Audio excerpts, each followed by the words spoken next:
కాదు, రాష్ట్ర విభజన జరిగిపోయింది, పార్టీలు మారిపోయినాయి. వాళ్ళు దేశాన్ని స్వాతంత్రం పరోక్షంగా దోపిడీ కొనసాగించుకోవడానికి అన్ని ఏర్పాట్లు చేసుకొని పోయిండ్లు. మన వాళ్ళు ఊడిగం చేసిండ్రు బ్రిటిష్ వాళ్ళకు స్వాతంత్రం వచ్చిన తర్వాత కూడా. ఇప్పుడు మళ్ళా అదే పరిస్థితి వచ్చింది. అది వరకు పెనం మీద ఉంటుంది సమైక్య రాష్ట్రంలో, రేవంత్ రెడ్డి వచ్చినాక పొయ్యిలో పడ్డాం. అట్ట కాదు, కేసీఆర్ ముఖ్యమంత్రి అయినాడు, ఆయన మంత్రివర్గంలో 5-6 మంది 8 మంది తెలుగుదేశం నుంచి వచ్చే వాళ్ళే ఉన్నారు. తెలుగుదేశం నుంచి వచ్చినా కూడా వాళ్ళు చంద్రబాబు పాట పాడలేదు. తెలుగుదేశం పాట పాడిళ్ళు. మళ్ళీ వాళ్ళు రిజైన్ చేసి గెలిచిండ్లండి. మీకు గుర్తుండాలి 2010లో వాళ్ళందరూ రిజైన్ చేసి గంగా కమలాకర్ గాని, నాగం జనార్దన్ రెడ్డి గారు గాని వీళ్ళందరూ కూడా రిజైన్ చేసి మళ్ళీ గెలిచారు. వాళ్ళు తెలంగాణ బిడ్డలు కాబట్టి తెలంగాణ కోసం మంచి పదవులు. జూపల్లి కృష్ణారావు మంత్రి ఉండే కాంగ్రెస్ లో, ఆయన వదిలిపెట్టుకొని వచ్చి టీఆర్ఎస్ లో కలిశాడు. నేను రాజకీయాలు పక్కకు పెట్టండి, నీళ్ళ గురించి మాట్లాడినప్పుడు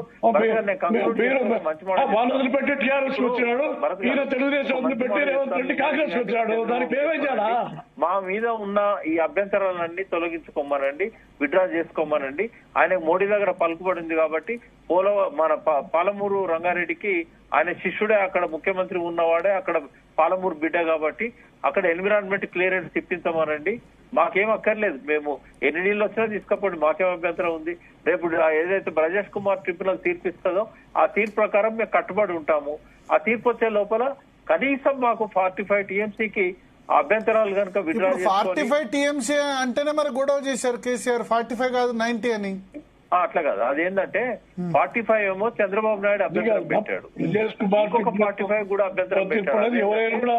చెరువులో పండించుకుంటున్నాం కదా, 90 టీఎంసీలు బచావత్ ఇచ్చాడు. 90లో మనం 45 వాడుకుంటున్నాము, ఇంకా 45 మాకు దానిలో ఆదా చేసుకుంటామని చెప్పి మనం చెప్పుకున్నాం. అది ఇంటర్నల్ అరేంజ్మెంట్. అది తెలంగాణ రాష్ట్రానికి చెరువులకు ఇచ్చిన నీళ్ళని ఎక్కడ వాడుకోవాలనో రైట్ ఉంది. దాని మీద కూడా అభ్యంతరం పెట్టిండు భరత్ గారు. మీరు చెరువుల కింద ఎక్కువ పండించుకుంటున్నారు, మీరు 45 కాదు మీరు 90 కంటే ఎక్కువ పండించుకుంటున్నారు, 130 పండించుకుంటున్నారు.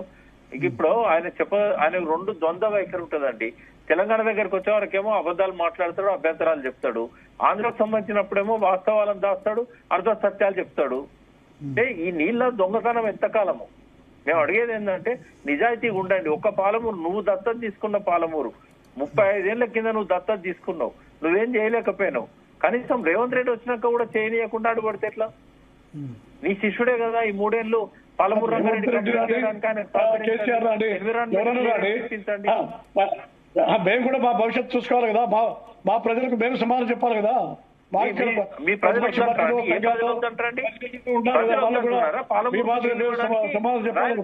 వద్దంటున్నారా? చెప్తే సిగ్గుపోతుంది. మీరు నేను ఒక కార్యక్రమం దశ దిశ కార్యక్రమంలో కర్నూలులో మాట్లాడినప్పుడు లెక్కలు తీసి చూపెట్టిన సమైక్య రాష్ట్రంలో తెలంగాణ కంటే నీళ్లలో గాని, నిధులలో గాని, అభివృద్ధిలో గాని అతి తీవ్రంగా నష్టపోయింది రాయలసీమ అని చెప్పిన. అయినా కూడా మీరు ముడేసుకున్నారు, మేము ఆంధ్రతోనే ఉంటాం, మేము వాళ్ళతోనే ఉంటాం. ఎన్నడో విశాఖపట్నానికి ఆంధ్ర యూనివర్సిటీ తరలించినప్పుడే మేము ఈ ఆంధ్రతో ఉండము, మేము మద్రాసుతో ఉంటాం కానీ మేము ఆంధ్రతో ఉండమని చెప్పారు. లాస్ట్ కు హైదరాబాద్ తో ఉంటాం కానీ కోస్తాతో ఉండమని చెప్పారు. బట్ అయినా కూడా మీ నాయకులు అత్యంత ఎక్కువ కాలము ముఖ్యమంత్రులుగా ఉన్నది రాయలసీమ వాళ్ళే. మరి ఏం చేసిందంటే రాయలసీమ వాళ్ళు నీలం సంజయ్ రెడ్డి, దామోదరం సంజయ్ దగ్గర నుంచి చివరి ముఖ్యమంత్రి దాకా కిరణ్ కుమార్ రెడ్డి దాకా అందరు రాయలసీమ ముఖ్యమంత్రులే. సమైక్య రాష్ట్రంలో 57 ఏళ్లలో 26 ఏళ్లు పరిపాలించిన వాళ్ళు మీ వాళ్ళు. మీరేం చేశారు? మీ రాయలసీమకి ఏమైనా చేశారా? ఎన్టీ రామారావు కొంత చేశాడు, చంద్రబాబు నాయుడు కొంత చేశాడు, లాస్ట్ లో రాజశేఖర రెడ్డి కొంత చేశాడు. అంతకుముందున్న ముఖ్యమంత్రులు ఏం చేశారు మీ రాయలసీమకి? తెలంగాణ కంటే అధ్వానమైన స్థితిలో రాయలసీమను పెట్టింది మీ రాయలసీమ ముఖ్యమంత్రులే. ఇప్పుడే చెప్పినా నేను 2014-19లోనే ఒక 5 ఏళ్ల టర్మ్ లోనే 17,000 కోట్లు ఖర్చు పెట్టాము రాయలసీమ నీటి ప్రాజెక్టులకు. ఏదైనా కూడా మీకు అప్పలేదు కదా, పెన్నా నది కదా మీది, మీరు పెన్నా బేసిన్ వాళ్ళు కదా, జగన్ మీరు అందరి పెన్నా బేసిన్ వాళ్ళు. మీకు ఎక్కడదండి రాయలసీమ కృష్ణా నీళ్ళ మీద హక్కు? మేము ఇస్తే తీసుకోవాలి, అడుక్కోవాలి తప్ప మీరు డిమాండ్ చేసేది ఎక్కడిది మీకు? ఏ బేసిన్ లో ఆ బేసిన్ కు ముందు నీళ్లు ఇచ్చిన తర్వాత ఇతర బేసిన్ లో తరలించాలని అంతర్జాతీయ నియమాలు ఉన్నాయి. మీరు డిమాండ్ చేసే హక్కే లేదు రాయలసీమ. కోస్తాకు ఆల్రెడీ అవసరానికంటే ఎక్కువ ఇచ్చారు. ఇప్పుడు బచావ్ ట్రిబ్యునల్ చేసిన అన్యాయం వల్ల ఇన్ని సమస్యలు వస్తున్నాయి. అక్కడ మాకు మాట్లాడే అవకాశం లేదు. రామచంద్రారెడ్డి అడ్వకేట్ జనరల్ రాయలసీమ కదా బచావ్ ట్రిబ్యునల్ చేసింది. దానికి తగినట్టే కదా మీకు 299 ఇచ్చింది. బ్రహ్మానంద రెడ్డి పీరియడ్ లో బచావ్ ట్రిబ్యునల్ మొదలైంది. అప్పుడు మాకు అన్యాయం జరిగింది. రామచంద్రారెడ్డి ఎన్ని కిలోమీటర్లు ఉంది, ఎంత మరి దాని క్యాచ్మెంట్ ఏరియా ఉంది, దాన్ని బట్టే కదా మీకు ఇచ్చింది. దేన్ని బట్టి ఇచ్చారండి? మా పరివాహక ప్రాంత నిష్పత్తి ప్రకారం ఇచ్చారా? మా బేసిన్ అవసరాలను బట్టి ఇచ్చారా?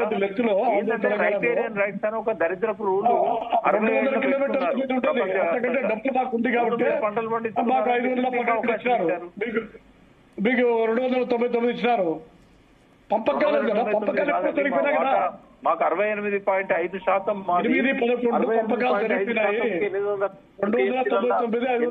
పంపకాలు జరిగిపోయినాయి. ఎవరికి పంపకాలు జరిగిందంటే వాళ్ళు ఇష్టం వచ్చే ప్రాజెక్టు కట్టుకోవచ్చు. ఎవరుతున్నారు? ఓకే, భరత్ గారు ఎండ్ చేయండి. Yeah, thank you we Prakash గారు, కాటిసాని రాంభూపాల్ రెడ్డి గారు, లింగారెడ్డి గారు. సో మొత్తానికైతే ఒకటి, చంద్రబాబు నాయుడు అయితే ఇవాళ క్లారిటీ ఇచ్చారు. రాయలసీమ ప్రాజెక్టుకు సంబంధించి అది అనవసరమైన ప్రాజెక్టు, మచ్చుమర్రి ద్వారానే తీసుకునే అవకాశం ఉంది, అందుకనే దాన్ని ఆపేశాం. అది గ్రీన్ ట్రిబ్యునల్ స్టే కూడా ఉంది, అనుమతులు లేని ప్రాజెక్ట్ అని చెప్పారు. అదే సమయంలో తెలంగాణలో భీమా ప్రాజెక్ట్ అయినా, ఇటు మంజీరా అయినా, హైదరాబాద్కు మంజీరా వాటర్ అయినా, దేవాదులు అయినా, ఇవన్నీ కూడా తెలుగుదేశం పార్టీ హయాంలో తానే తీసుకొచ్చానని ఆయన చెప్తున్నారు. సముద్రంలో కలిసే నీటిని వాడుకోవడం కుంటే అభ్యంతరం వ్యక్తం చేయొద్దు. గతంలో కాళేశ్వరం ప్రాజెక్టు కూడా తాను అభ్యంతరం చెప్పలేదంటున్నారు. సో అల్టిమేట్గా రెండు రాష్ట్రాలు ముఖ్యమంత్రులు కూర్చొని, ముఖ్యమంత్రులే కాదు ప్రతిపక్ష నేతలు కూడా కూర్చుంటే సెటిల్ అవుద్ది వన్స్ ఫర్ ఆల్. వి ప్రకాష్ గారు అన్నట్టు చంద్రబాబు నాయుడు, జగన్, రేవంత్ రెడ్డి, కేసీఆర్ ముఖ్యమంత్రులు అయ్యేది వీళ్ళే కాబట్టి ప్రతిపక్షాలు, అధికార పక్షాలు అందరూ కలిసి ఏదో ఒక అమికబుల్ సొల్యూషన్ తీసుకుంటే రెండు రాష్ట్రాలకు, ముఖ్యంగా రాయలసీమకు